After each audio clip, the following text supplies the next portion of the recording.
Inflation in the U.S. hit another 40-year high this week, and experts say food and energy costs are driving that increase. The war in Ukraine has also disrupted the global food supply, leading to more food insecurity. This afternoon, the moderator of CBS's Face the Nation, Margaret Brennan, joins us live from D.C. to break down the global impact of rising inflation. Margaret, thank you so much for being here. We really appreciate it. So how are world leaders responding to the rise in the cost of food and goods? This is causing political and economic problems all around the world. And in Tulsa, you know it, when you were just pumping gas. I mean, that 8.5% increase in consumer prices, the 8.5% rate, I should say, in the CPI you just saw in March, reflects how much your costs are going up and your paycheck is not going as far. Now imagine you live in one of the poorest countries in the world.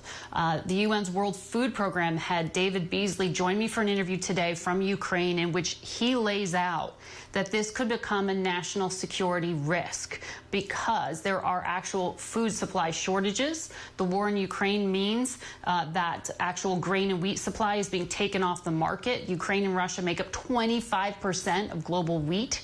And there's less money to spend on food for the poor because the dollar doesn't go as far as it used to. Food prices up about 30%. So he is predicting instability in countries in Africa, in the Middle East. This is a top concern, and we're going to talk about it with him and with Senator Chris Coons of Delaware on Sunday.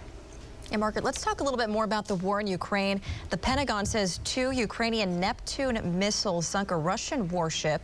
I understand you'll have retired Lieutenant General Ben Hodges on your show this Sunday. What do you hope to learn from him during your interview? Also, what is the latest on what's happening on the ground in Ukraine?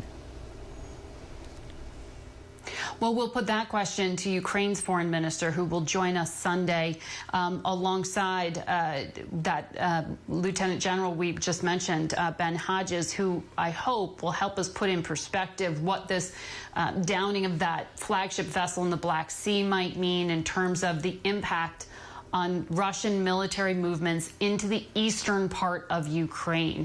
That is the industrial heartland, that is the farmland of Ukraine. It is a key part of the country, and this is where the decisive battle may be in the coming weeks.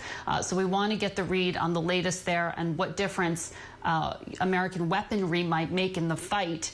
It is Holy Week. There'd been hope for a ceasefire, and we aren't seeing any thus far.